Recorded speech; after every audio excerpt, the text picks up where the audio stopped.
Welcome back to Broken Electronics. I'm Lee. It's wonderful to see you here today, and I would like to make the announcement that I have a couple of Power Macs. Well, if you've looked at this channel at all, you know it's more than a couple. And today's video, I intend just as kind of an overview of one of the most iconic computer cases ever devised, which had quite a history, relatively short history actually, 5 years, I guess. And there's one right there.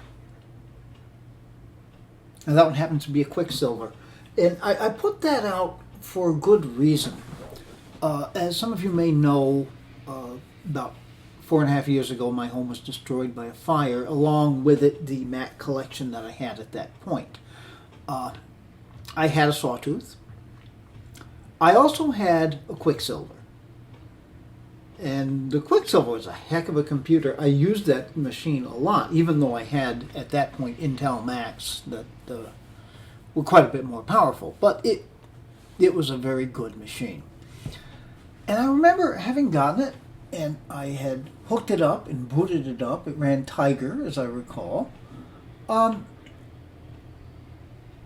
I'd had the Sawtooth. The Sawtooth was a limited computer. And I had it for fun, and I would boot it up occasionally and have a go at things with it. But the Quicksilver was different, and when I looked at it, I'd never opened one.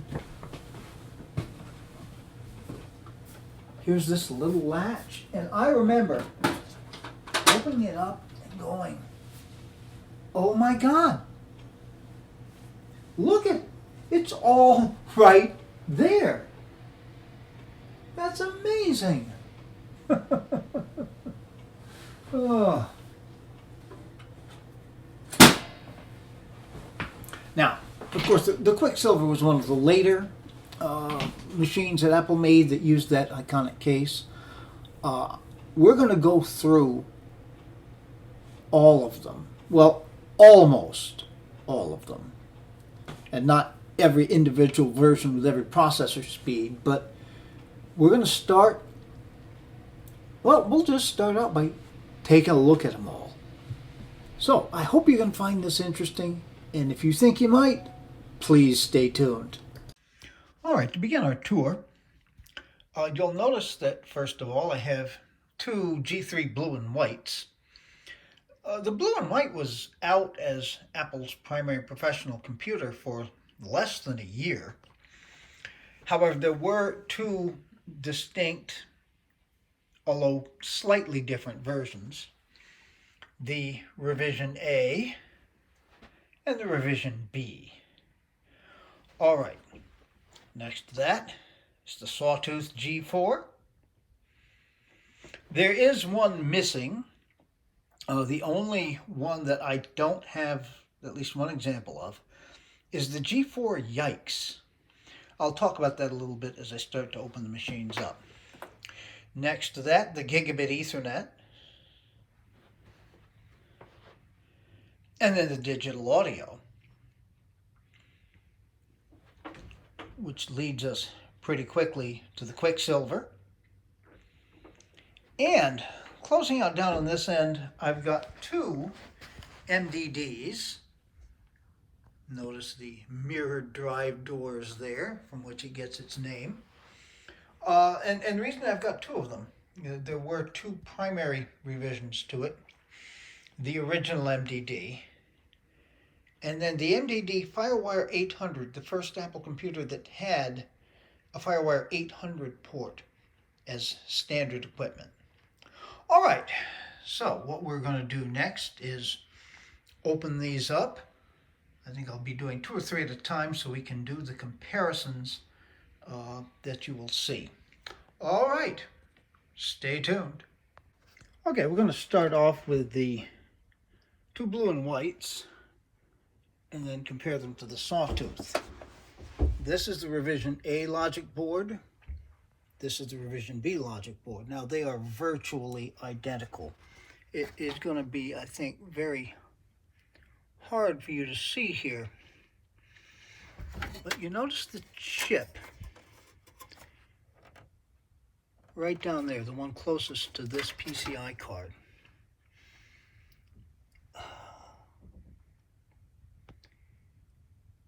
Yeah, you're not really going to be able to see it, but you notice there's an oval marking on it that is centered on the chip, and then there's a series of letters. It says PCI, followed by a series of numbers right underneath that oval marking. Now, if we compare that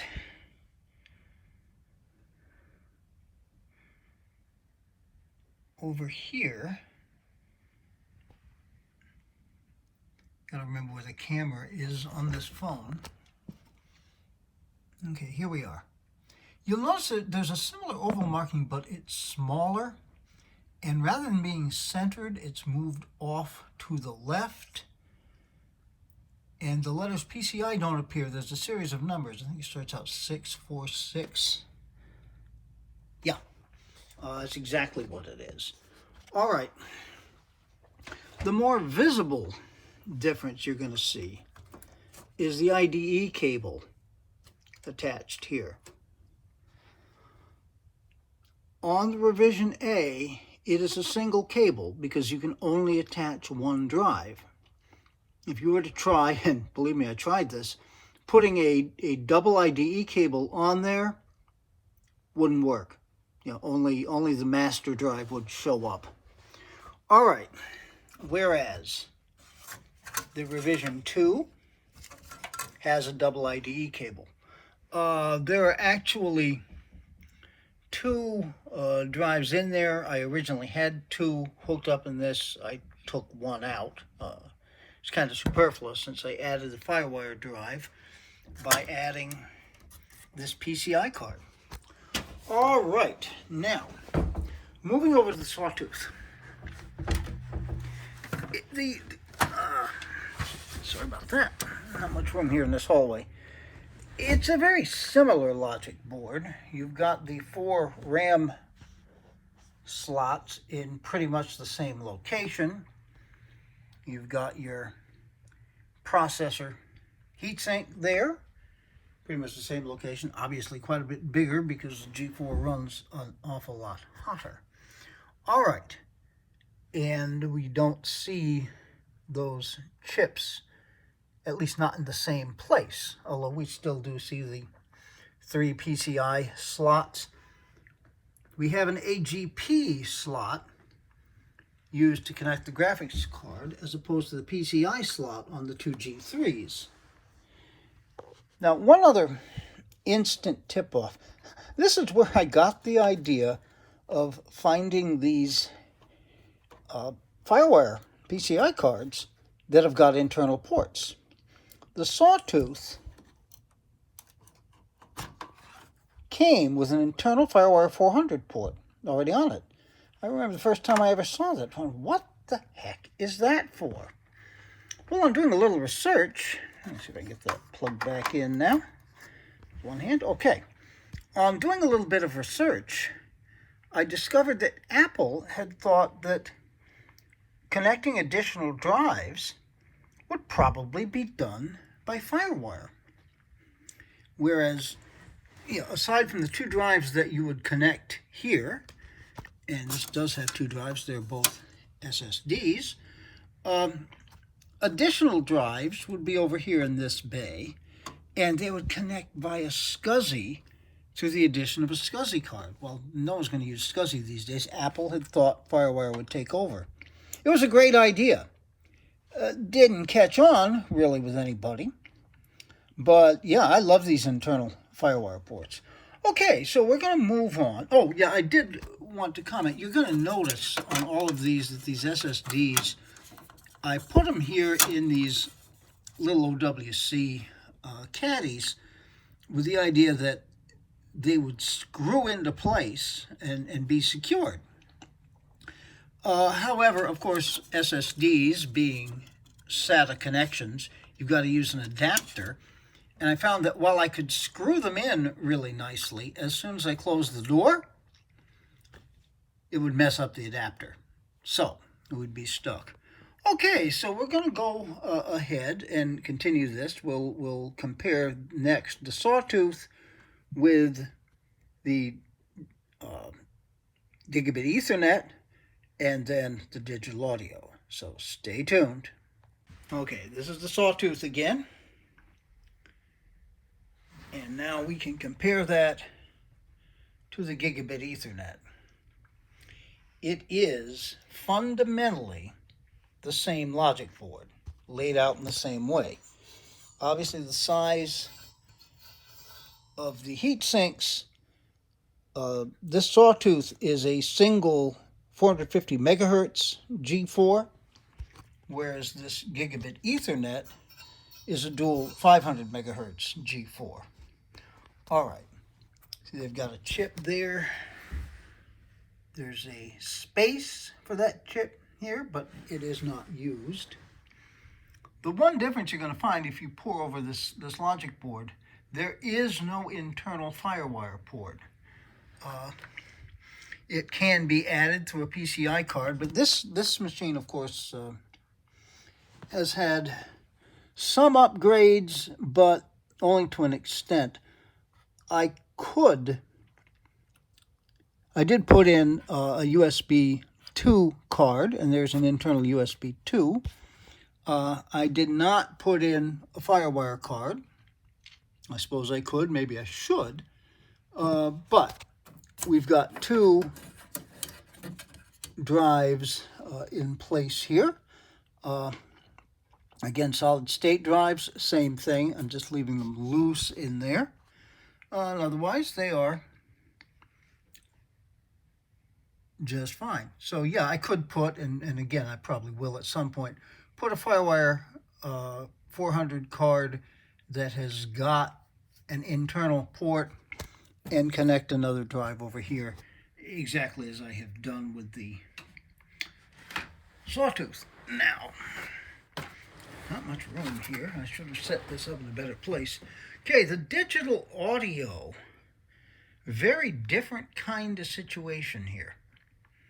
All right, very different logic board. Now, this, by the way, if you will have seen my recent videos on this, it has been very, very heavily upgraded. Note the processor. That's a 1.47 gigahertz G4. Way above anything that ever came. I think the fastest thing that the digital audio came with originally was a 733 megahertz.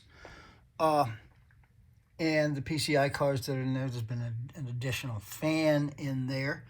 I added that SSD in there, that is the boot drive, and I have left in there the hard drives that originally came with the machine, which I have rated together as a storage drive. Other than that, it's pretty much as is, except for here. You're not going to be able to see it, of course, but there's actually an SD card reader in there. I'm wondering if the original owner of this machine may have been a photographer or some such thing, where he was in need of frequently reading SD cards. He sent along, actually, the zip drive that originally went in here, but yeah, I figured, what are you really going to do with a zip drive? They're interesting. I did a video recently back with the G3 on the use of zip drives. All right. And yes, of course, as all of these, the G3s and the Yikes, too, had no provision for an airport card. From the sawtooth on, they all did, and that's very similar. So it's a similar logic board. You'll notice they've moved the RAM slots, and for some reason, I don't completely understand, they cut down to 3 RAM slots rather than the 4 that they had. That may possibly have been to add in the additional PCI port. You'll notice there are 4 PCI slots as opposed to the 3 that were available to you on the sawtooth and on the gigabit Ethernet. All right, so we're going to move on from here, and next we'll be taking a look once again. Here's the digital audio, and its close cousin, the Quicksilver, followed by the mirror drive door. Okay, stay tuned. Glance again at the logic board for the Quicksilver. And we come over here to the MDD, and we see there are many, many changes. They've moved the PCI slots from here over to here. There are still 4 of them. The processor, rather than here, is now over here, and the heat sinks continue to get bigger and bigger and bigger. The airport card slot has moved over to here now. Not huge differences. That may be in part to make way for that fan that you see there. Now, the drives, and this is where things do become different. One thing I had not mentioned with all of these earlier PowerMac G4s, you are restricted to a maximum 128 gigabytes per drive. That's the nice thing about using the FireWire, as I've done here. Having the FireWire in there means you can use any size drive you want. However, with the MDD, that restriction went away. You can put any size drive. The main drives generally went over here. Now, what I've done is to leave those drives, since there's only one here, and you see the other Molex there, which would be to connect a second drive. I actually connected the boot drive, SSD, over here. A little easier to get at. I probably should have done it over there, but so you can actually put quite a few drives in there. You can put 2 drives in there and 2 drives in here. All right. Now, you've got your space, of course, as the early ones did. This has moved too. Your optical drive and the space in the cage for a zip drive are down here. This machine doesn't happen to have a zip drive, nor does my other one. Now, you look over here at this MDD. I'm just going to give you a quick look. There's 2 drives over there. I still have the boot drive connected down there. But the 2 logic boards are identical.